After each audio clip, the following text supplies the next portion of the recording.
Sir अगर आप मुहैया तौर पर लोग कह रहे हैं कि जिस तरह आपका एक बयान भी आया था सामने कि बहुत बुरे तरीके से मारते हैं, तो लोगों का ये कहना है कि गिल साहब का शायद सॉफ्टवेयर अपडेट हो गया, इस वजह से वो ज़्यादा मीडिया से भी दूर रहते हैं, ना उस तरह एक्टिव नहीं है जिस तरह साबिक चीफ ऑफ स्टाफ थे आप इमरान खान के। सोचता नहीं हूँ इस बारे में, या मैं रिग्रेट नहीं करता, या मुझे तकलीफ नहीं होती, बिल्कुल होती है। मैं एक ऐसी ज़िंदगी जो यहाँ पर कोई भी मिडिल क्लास का शख्स जो है वो ख्वाब देख सकता है।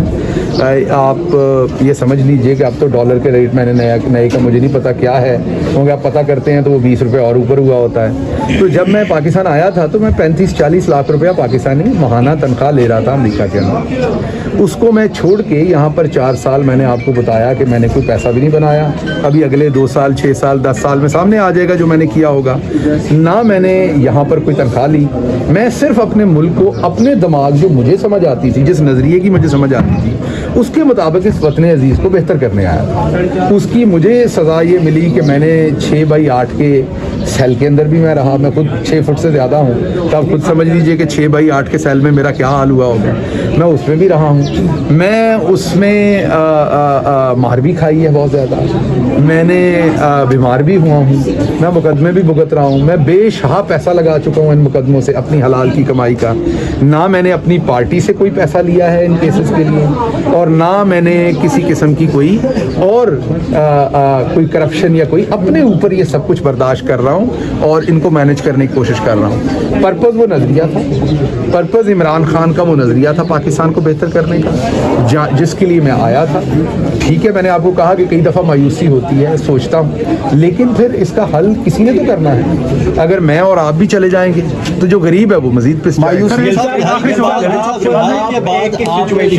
आपने सिर्फ एक बयान दिया कि अगर आपकी इजाज़त हो, तो उसके बाद आपको पता आपने उसके बाद कोई अंकल्स ने आपसे कोई रब्ता किया कि आप बिल्कुल खामोश हो? इसको कैमरा नहीं, आपको शायद ये शायद इन्फॉर्मेशन नहीं, वरना तो आप बड़ा एहसास करने वाले इंसान हैं, बड़ा एहसास करते कि आपको शायद ये नहीं पता कि उसके बाद मैं तकरीबन 2 महीने शदीद अलील और हॉस्पिटल के अंदर एडमिट रहा, और मैं यहाँ एम्बुलेंस में भी आया था। और ये कहा गया, बड़ा गलत उसका रंग दिया गया जी, गिल साहब ने आप ये समझिए कि जब मैं अदालत आ गया, भले एम्बुलेंस में आया हूँ, तो फिर इसका मतलब मैं अदालत आ गया, जो कार्रवाई उस दिन होनी थी वो होनी थी। तो अगर मैंने अदालत की कार्रवाई से बचने के लिए, तो फिर मैं आता ही ना। अब बात समझ रहे हैं? तो जब मैं आ गया, इसका मतलब मैंने अदालत से छुट्टी नहीं की, एम्बुलेंस पे भी आ गया, तो मैं अलील था। अब अल्लाह ने मुझे वापस। अच्छा, शहबाज गिल साहब, अपने मुखालिफिन को क्या जवाब देना चाहेंगे, क्योंकि बहुत से लोग आपका उस पर मजाक भी उड़ा रहे थे, तो क्या उनको पैगाम देना चाहेंगे?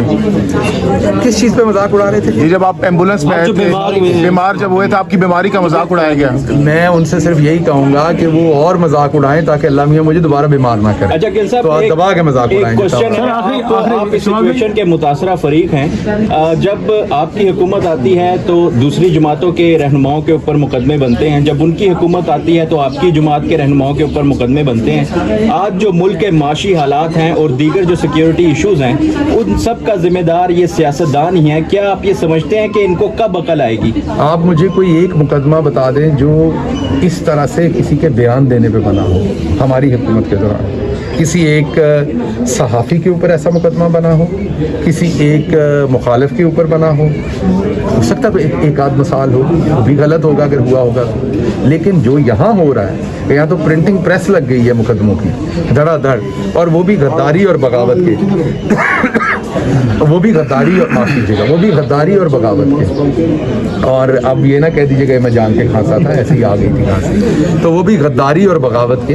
तो इसलिए थोड़ा सा ये जब हम एक ब्लैंकेट स्टेटमेंट दे देते हैं कहने के लिए कि जब आप थे आप भी ये करते थे, अब भी अगर तो हम यही करते थे जो अब हो रहा है, तो अपने दिल से हाथ रख के पूछ लीजिए, ऐसा नहीं था, बिल्कुल ऐसा नहीं। मुकदमात तो आपके दौर में, बल्कि अपने दौर में मैंने मुकदमात फेस किए हैं। जब मैं हाई कोर्ट में मेरे पे हमला हुआ, तो याद होगा पुलिस भी हमारी, हमारा ही सूबा, हुकूमत भी हमारी, और हाई कोर्ट में ना सिर्फ मैंने मुकदमात फेस किए बल्कि मेरे पे हमला भी हुआ था वहाँ पे। आपको देखिए मैंने आपको 2-3 बातें बताई, आज मैंने ट्वीट भी किया है। एक तो एक्टिव मैं कैसे हूँगा, मैं मीडिया का बंदा था, मैं बोलूँगा, खबर चलेगी, आपको नजर आएगा मैं एक्टिव हूँ। खबर तो अब मेरी चलती नहीं है, तो मैंने फॉर एग्जाम्पल आज से 5-6-4 दिन पहले लाहौर हाई कोर्ट में प्रेस कॉन्फ्रेंस की, आपकी नज़र से नहीं गुजरी क्योंकि वो नहीं चली। اس کے بعد میں زمان پاک گیا, وہاں میں نے میڈیا سے بات کی, آپ کی نظر میں نہیں آئی, وہ نہیں چلی, تو آپ کی وجہ سے میں ڈی ایکٹیویٹ ہو گیا کیونکہ وہاں پر چل نہیں رہی. ابھی میں آپ سے بات کر رہا ہوں, آپ لوگ سن رہے ہیں, آپ اپنے سوشل میڈیا پہ چلائیں گے, ٹی وی پہ پھر یہ بین ہونی ہے, تو بلیک آؤٹ ہونی ہے. تو جو گھر بیٹھے لوگ ہیں ان کے حساب سے میں چپ ہو گیا ہوں, میں بولتا نہیں. بیچ میں بیمار تھا, اتنی دیر ساری بات ہے نہیں بولا, تو میں بول رہا ہوں لیکن چل نہیں رہا. تو جب چل نہیں رہا تو پھر میں خاموش ہوں. تو اب میں خاموش کیا ہوا ہوں.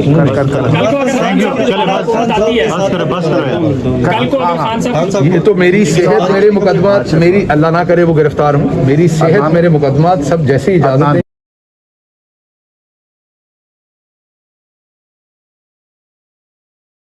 تو میں تو وہیں کھڑا ہوں اپنے لیے.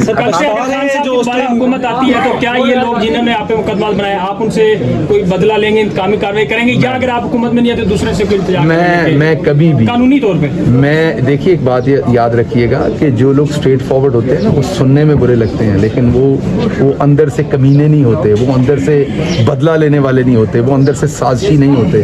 تو یہ بات ذہن رکھیے کہ میرا جو نظریہ ہے وہ جب میری آپ کو یاد ہے میں مظفر گڑھ میں پکڑا گیا تھا, ہمارے ایک صوبائی اس ٹائم وہ مشیر تھے, وہ ڈائریکٹ ڈی پی او کو احکامات دے رہے تھے کہ ان کو وہاں پر کھڑا رکھیں, مجھے مارنے کے بھی احکامات تھے کہ ان کو ماریں بھی وہاں پر. لیکن آپ سے میرا وعدہ ہے اللہ کو گواہ بناتے ہوئے کہ کبھی ہماری حکومت آئی اور وہ مشیر صاحب پکڑے ہوئے ہوں تو میں پہلا ہوں گا جو, اگر وہ سیاسی طور پہ پکڑے ہوں تو میں کوشش کروں گا کہ میں انہیں سپورٹ کروں, میں کوشش کروں گا ان کے لیے کمفرٹ کا باعث بنوں, میں کوشش کروں گا کہ ان کی نہ ہی عزت نفس مجروح ہو, نہ ہی ان کا کوئی بنیادی حق مجروح ہو. تو حکومت ہو یا نہ